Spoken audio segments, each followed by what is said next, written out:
Nice try. Nice try. Sure.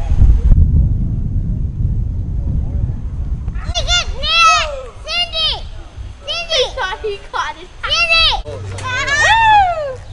Oh God! I bet somehow the camera. almost hit a roof. Where is my bowling ball? Oh, my bowling ball needs to be cleaned also. Where's yours? In there? Wow. Oh, those both Brad. What's up? You do good work here, lad. Hi, Ryder. Probably should have the bald head, you know. I got it! Hold it! I got it! I got it! Oh my gosh. Garage is done. Yeah. What's up, everybody? Today is July 4th. It's Independence Day here in the States. I'm saying that like maybe somebody else might be watching it from like another country or something. I don't know.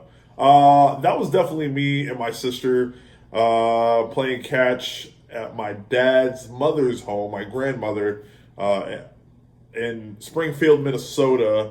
Springfield is where he's from, between there and another city called Samoa. They're right next to each other. These are small little communities in farmland just south of Minneapolis and the cities. That was probably the first time that I've been to Minnesota. The last time that we had been there as a family was 25 years ago. So the videos that I'm showing you now are almost 2 years old come September, and I've just been sitting on them. I knew I was going to do something for YouTube. It's just taking this long to do it. So here I'm finally putting something together. This trip was very important because my dad was turning 70, and I was like, you know what, man, let's go. I'll pay for it. I think it's important that you go get to see your siblings. My dad is the oldest of 9 kids, and the reason why I felt like, most importantly, why this is so important is because over the last, since around the time of the beginning of the Trump administration, I really started questioning my values and everything around me, just auditing everything and anything that I know, because, well, I felt like that was the patriotic thing to do, was to be able to find the counterbalance between both sides, or all the sides of human wants and needs. I'm big on sociology, big on psychology, and I have my own virtues. My family's very diverse. My dad is from Minnesota, right? This white guy, predominantly all nothing but white people towns, and my mom is Filipino. I have an older sister and a younger sister, both 4 years apart. They're just the same makeup as what I am. And then I have an older black brother. He's 11 years older than me. He's mixed black and Filipino. We're the same mom. So, this is my family. And then we grow up on a military base here in the Florida Panhandle. The military itself, very diverse. Black, Hispanics, whites, whatever. They're all here. And then we are sat in the middle of the Florida Panhandle, where they have obviously had high racial tensions between black and white forever. The city of Fort Walton, or the city, Okaloosa County itself, there is still remnants of segregation around.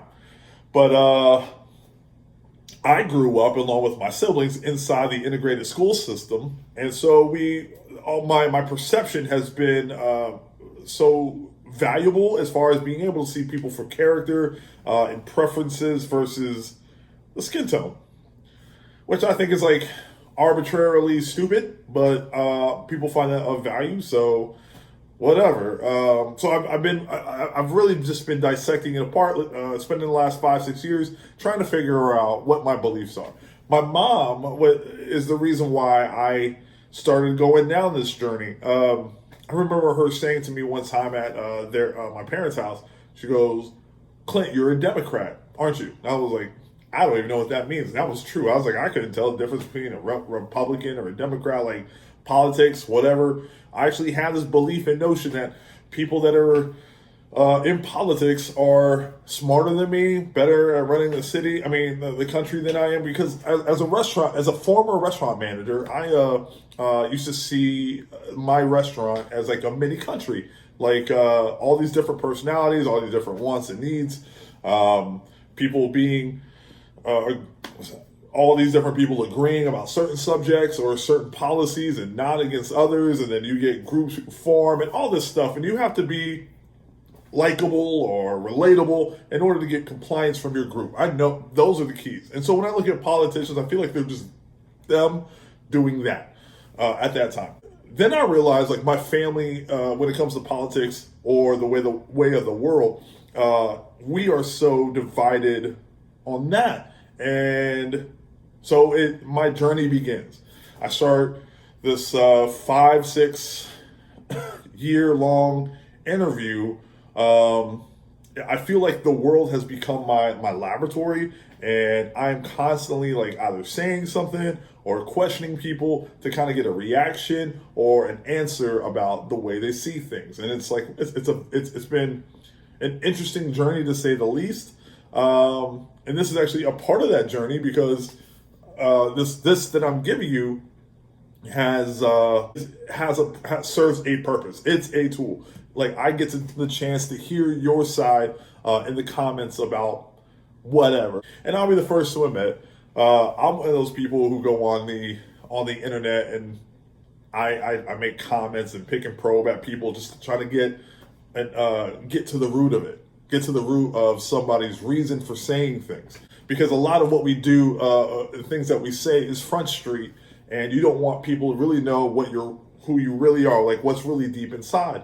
And so I pick and probe to try to get to that, because that's important. It's to really figure out what's inside of you. So fast forward, like I come to find out, like my family is just really divided, and so I feel like, because my dad is a conservative, he was really a Trump guy, and my brother is on the opposite spectrum. I'm like, where do I fit within all of this, right? And so a lot of my years in life, like I want to say just by reflex, by tradition, I wanted to be my father, because I knew there was a time where I was going to get to be an adult. Every young, aspiring young man who has a father figure in their life that has taken care of them, they want to be able to give something back to those people who took care of them, and so pass on when their time comes, to pass on these virtues, right? So I had to know that if I'm gonna give my soul and my all and everything else to represent traditions and values, that it felt like it was kind of a no-brainer, then I want to know what I'm standing for. This back section here in the back, where the window is here and stuff, where the drain. That's it. It's in the front porch. Yeah, that porch, the same porch as there when I was growing up. Take it right. Yeah. If you don't mind. Nope.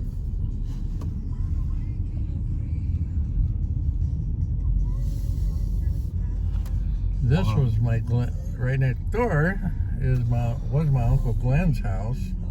My cousin Glenda, who I'm still in touch with on Facebook.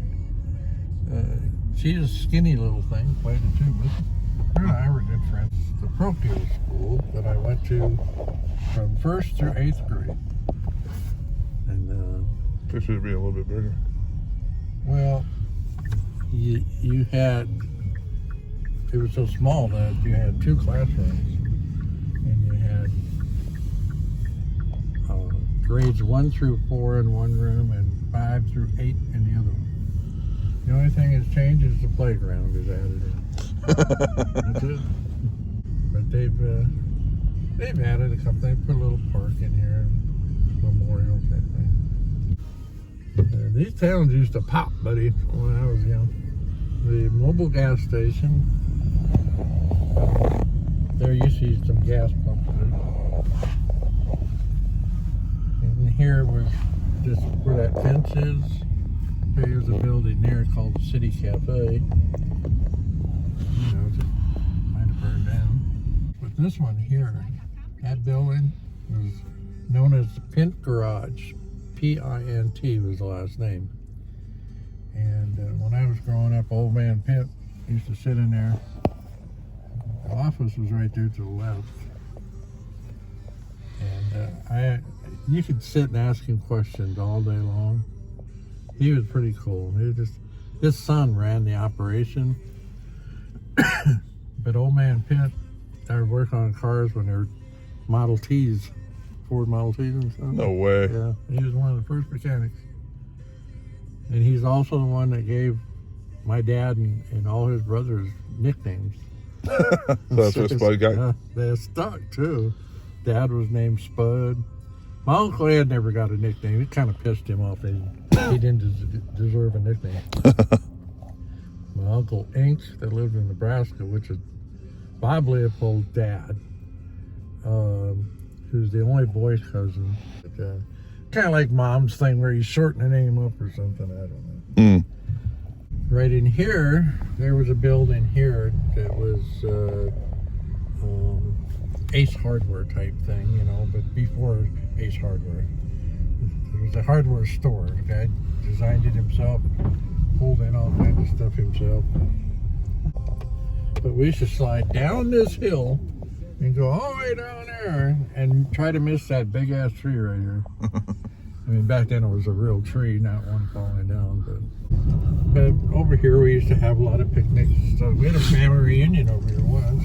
That's it. That Leopold family reunion. Back in 89, 90. And I used to hate this hill when I had a bicycle. I used to like to push my bicycle up this thing because I couldn't ride up it. My friends all had 10 speeds. They could ride up it. I didn't have a 10 speed. I was lucky to have a bicycle. Is that your driveway? This used to be Galbraith House. My first girlfriend didn't know she was my girlfriend. Was that y'all's? Well, the garage wasn't here. Okay. That wasn't here, but And neither was his back part of the house. no. There was a little add-on back there, but it looks like they tore it off and added a bigger add-on there. That's so cool. Yep, your father grew up here for the most part. On River Street. Yeah, it didn't even have a name back then. Oh, really? So I started asking questions. I started asking questions long ago. Mine really started with my religion. Back when I was like in middle school, 6th or 7th grade. That was weird. I felt like if I told my parents I was gay or something like that would have been an easier sell than to say that I was confused about my religion and my stances. Our church that we went to was had like 4 different denominations in there. So, you know, as a young kid, you're seeing. I went to a Catholic Sunday school, and then I had to go to the Protestant sermon like right after that. And then if my parents stayed long enough, I got to like stand around to see the next group come in and do their worship. And I had questions, man. Like it just didn't.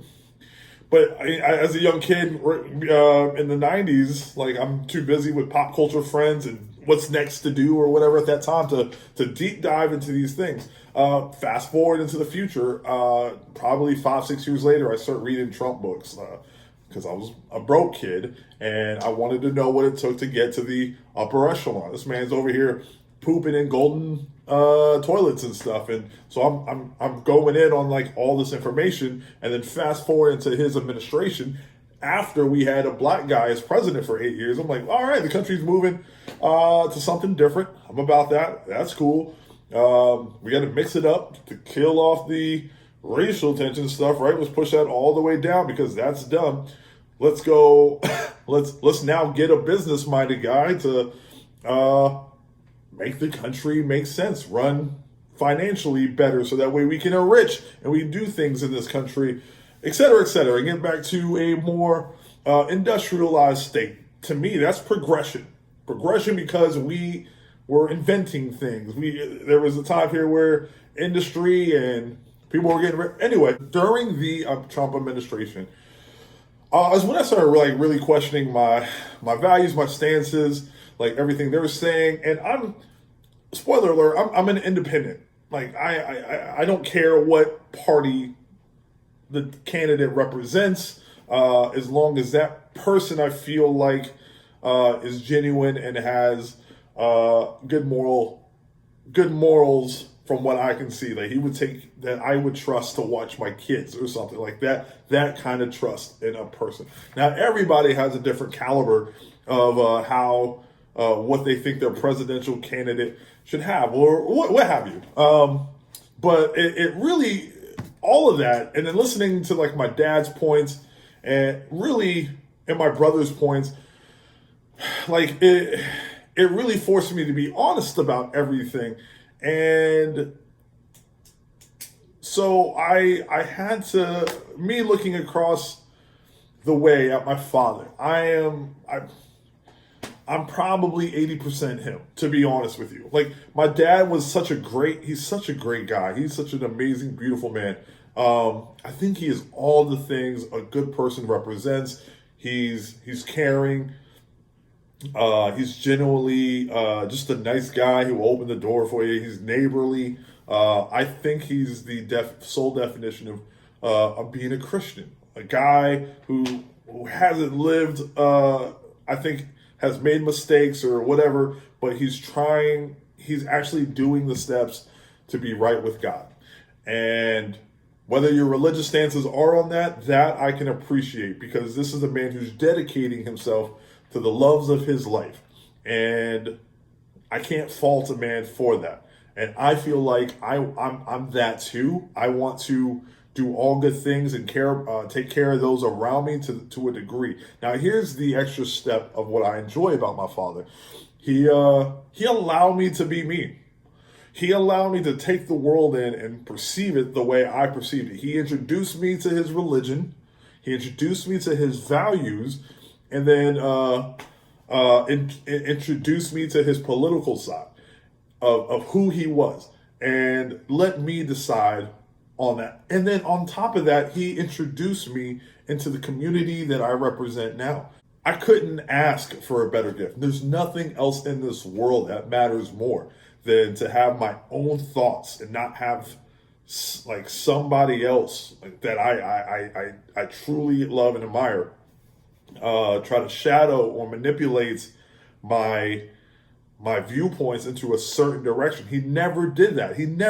I know too many men, my boys who grew into men that suffer that have that shadow, and they think that's what the representation of a man is. Like they feel like they would have to, by influence, replicate the standard that their father or not father gave them, and then they take that as like the representative of this is what manhood is. No, he did not do that to me. My dad is a black belt. He doesn't talk about that. He's a walking weapon. But the same man is the same guy who told me it's cool to cry, man. So it's okay to let emotion out. It's okay to just like what naturally happens. So taking all these examples of what my father's allowing me to do, even though he represents the conservative group, like that's important to him. I keep that in mind, but there are so many things like politically that I would disagree upon. And so I felt like the trip going back to Minnesota was important for me more than it was him, to be honest, because I needed to, with these new profound eyes and intentions versus the kid version of me, I wanted to learn and pay attention about what my aunts and uncles and my cousins' values were, along with his. Like how the fact that the variable my father is not there to influence them or whatsoever. How much of that community still resonates and mirrors my father. So I went to Minnesota. We had a great time. I loved it. It's a memory that I'll never forget. In fact, I needed him more than anything, because I'm a Florida kid. I don't drive around in snow. The one time that it snowed around here, we call it snow, where there was just basically ice on the highway, we shut down. When schools shut down, they gave us a night off. They gave us a day off, and then they put us on curfew. We couldn't leave our house. We had to stay indoors. So when we went to Minnesota, he did all the driving because I would have killed us both, and my mom would have killed me in the afterlife for taking away her husband. For me, it was great to see him reenacting. It was like almost like with his siblings. It was almost like no time lost. Like it was, you could tell life has aged us all. But besides all that, it felt like old times. Grandma, whenever we used to visit, would call all her kids and wrangle them up.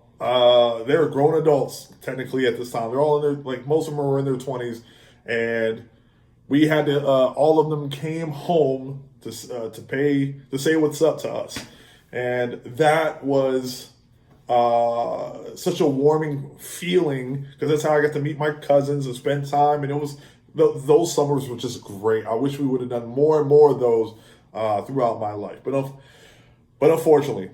But here's my takeaway from that time period. Had I grown up in that community, had my dad, after retirement from the military, drove us up back to Springfield, Minnesota, and then raised us there, without a shadow of a doubt, I believe I would have been more like him as far as me representing this community and whatever that was, because I'm that way. I represent, I feel like I am a representation of what Florida is and all things good. And that means my black friends, my Mexican friends, my Arabian friends, my white friends, like all of it, everyone. Like, that's the beauty part of being here, is that we're like a mini city full of different options. Even racist friends. I got racist friends. That's the important part of self-discovery, is to see what I am compared to what I could have been, and finding the virtues that make sense. And to me, it was wrapped up in this trip.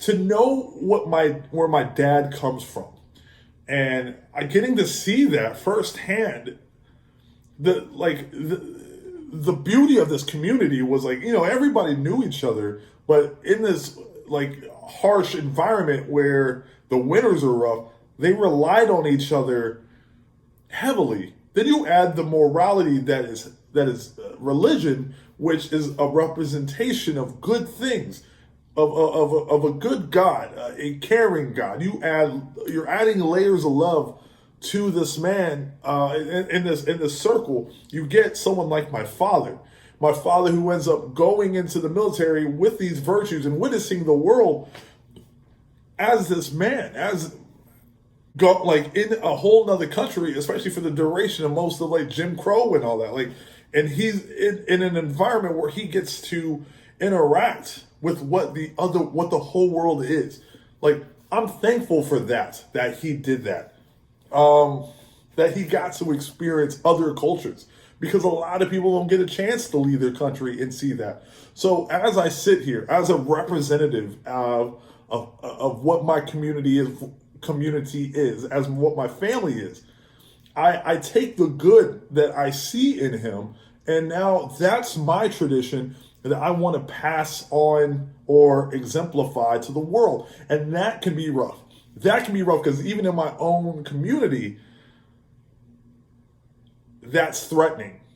That's threatening because they have their own values. Even like I'm talking about my racist friends who pretend like they're not racist. Like, I see it. And my battle is, they are extended family of me, and I need to say something on my behalf to exemplify that I'm not with it. Half of the world will not agree with my stance. And most of the time, when it comes to like the political stuff, I really don't care. I really don't. I feel like I'm on the outside watching family members fight often, and then I'm the judge. Like, however, two people are fighting, and then they need the other person who's watching the argument to validate their point. Like, that's me. That's really what I am. Like, you know, slavery's been over for so long. I don't know why black people are so upset. And I'm like, well, yeah, I mean, you know, 400 years of slavery, that'll make anybody upset, right? And if you ask anybody who knows me, my toxic trait that I hate now about myself is that I am a unanimous code switcher. You don't know what that means. It means I act one way in front of one group, I act another way for another group, and all the other groups in between. I'm a people pleaser. I want people to feel comfortable in my presence. So I don't try to present you with the personality that will conflict you and make you feel bad. I don't want that energy around me. But I'm tired now. I guess now that I'm getting closer to 40, like I'm just letting my hair down. I am who I am. And everybody else I felt like has gotten the privilege to be that. And I felt like I couldn't do that because I just want people to feel safe around me. And I don't want that responsibility anymore. So I'm doing all the things I can to be me and exemplify that beyond anyone's approval. Regardless, I love my father. I love my brother. I love my family. I love my friends and the community around me. And as long as I'm being asked to stand up for morality and humanity as a whole, I will represent that. No more being quiet. No more hiding in the shadows. Because I feel like during these times, I need to speak up.